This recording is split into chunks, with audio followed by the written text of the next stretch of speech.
Everybody, David here. We're standing in the midst of what they call the earthworks. We're in Newark, Ohio.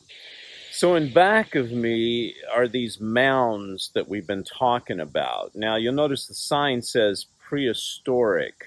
Prehistoric means prehistory, pre-recorded history. That means that they really aren't sure.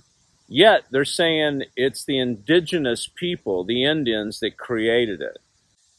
However, as we dig in deeper, we're going to find just exactly how long it would actually take for man-made hands to create these mounds. But the question is, why? What's the purpose of these mounds? Let's go to my guest, L.A. Marzulli. He's been studying this for quite some time.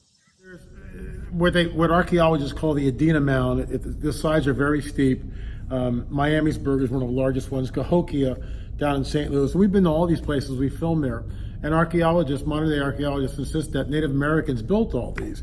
Here's the problem. When we ask Native Americans who built these, they say, we don't know. They were here when we got there. So, and even with the Great Serpent Mound, in Ohio, which is not that far from where we are now. It's the largest serpent iconography on the planet. And the serpent's mouth is open like this in the act of what we feel is swallowing an egg, which goes right back to Genesis 3:15. That's a brand new interpretation.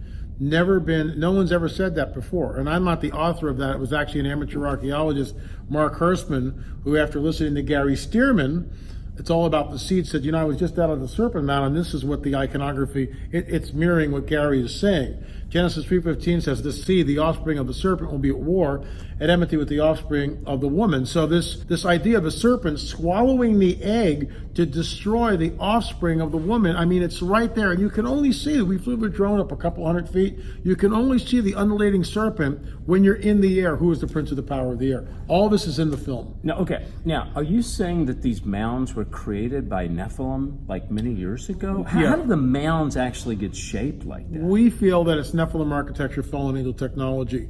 Of course, modern day archaeologists will laugh at us, but we laugh back at them. We hired a flint knapper who made a replica of a flint hoe that they would have used about 6,000 years ago. We hired a laborer. He went out and we showed on film how long it takes to get about a bucket of dirt, about 30 pounds of dirt. It would take about 16 minutes to get one bucket and scoop it up and then move the dirt to like a location. That's not tamping it or shaping it. That's just moving it. So you've got thousands of mounds, 10,000 mounds in Ohio alone. You've got mounds like Miamisburg, which are upwards of probably 300,000 tons of earth. And when you start stacking all this stuff together, let's say like Poverty Point, which is 390,000 tons of earth, it translates into 28 million single buckets of earth. Where's the manpower to do this? Where's the people, it took 300 years, show me the graves, they're not there. So we're looking at something that's extremely enigmatic, and we're not being told the truth. The bottom line is, we think there's another, the prince of the power of the air, is a supernatural explanation of what we're looking at. So we're here at the mounds. What kind of vibe do you get being here at these mounds? To me, it's unsettling. It's not a welcoming, hospitable feeling. Can you explain that better? Well, I feel like I'm being watched, like there's something supernatural.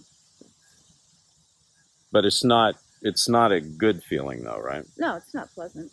Many thousand years ago, the Nephilim created these mounds. That's what we believe. That's what I think. The Nephilim were instrumental in doing it. We're not sure how they did it, but we see the same thing happening in the megalithic cultures all over Europe, which then translate over to here. Right, but why? Why would they do that? Because they can do it. And what's interesting is many of these sites have solar alignments. They point to the summer solstice, winter solstice, the equinoxes, but they also have alignments. They're also built on an 18-and-a-half-year lunar cycle. Here's the gig, and this is what the archaeologists can't explain. That how do you know that the moon is going through an 18-and-a-half-year lunar cycle? Where does this information, in other words, if you and I went out camping and we were the only two people on the planet, let's say, God forbid, and we were looking around going, there's the moon, I wonder what it does. And so we're looking at it and we chart it, we take pencil and paper and we chart it. There's one day. We go back to second day and there's the moon. Well, it's moved a little bit and we chart that out. But it's still not at the beginning of the cycle.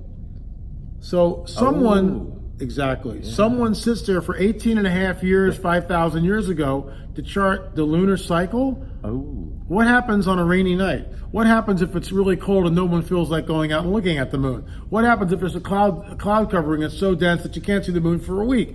See where I'm going with this? Yeah, I see where you're and going. Everybody, it's an 18 and a half year lunar cycle. And I keep going, where does it come from? Yeah. Who figured out that there's an 18 and a half year lunar cycle? When you go back to the book of Enoch,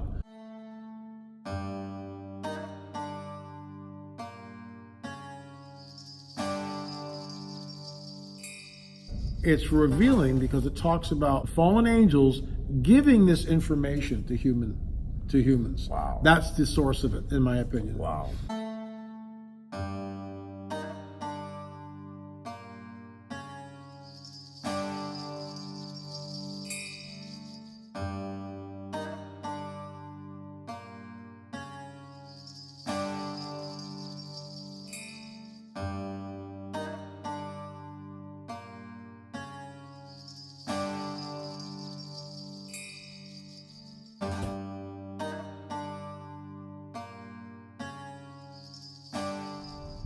L.A., when we come back, I want to ask you this question. Okay. I'm going to ask L.A. why he thinks we're on the verge of disclosure. Ooh.